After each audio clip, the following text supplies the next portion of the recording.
oleh Bapak Haji Ganjar Pranowo, calon Presiden Republik Indonesia usungan PDI Perjuangan.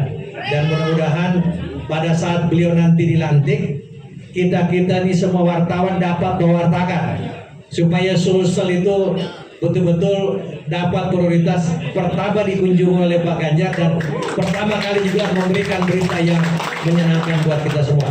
Rapat konsolidasi internal pemenangan Pilpres hari ini adalah tindak lanjut dari keputusan Ketua Umum PDI Perjuangan, yaitu Ibu Profesor Dr. Haji Megawati Soekarno Putri pada hari Jumat 21 April 2023 di Istana Batu Tulis Bogor, Jawa Barat, yang telah menetapkan calon Presiden Republik Indonesia yaitu Bapak Haji Ganjar Pranowo.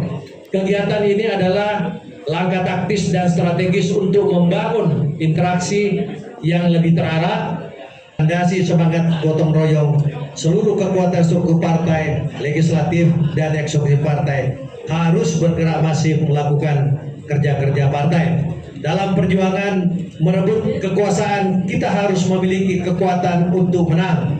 Hari ini kita memberikan kesempatan kepada kita untuk memperkuat posisi dalam memenangkan pemilu dan pilpres di Sulawesi Selatan.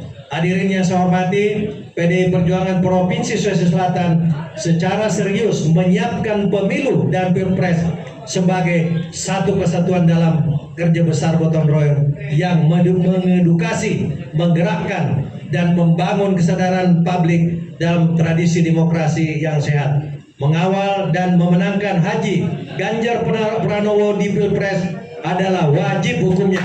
Sekali lagi, adalah wajib hukumnya. Kita tidak boleh bermain.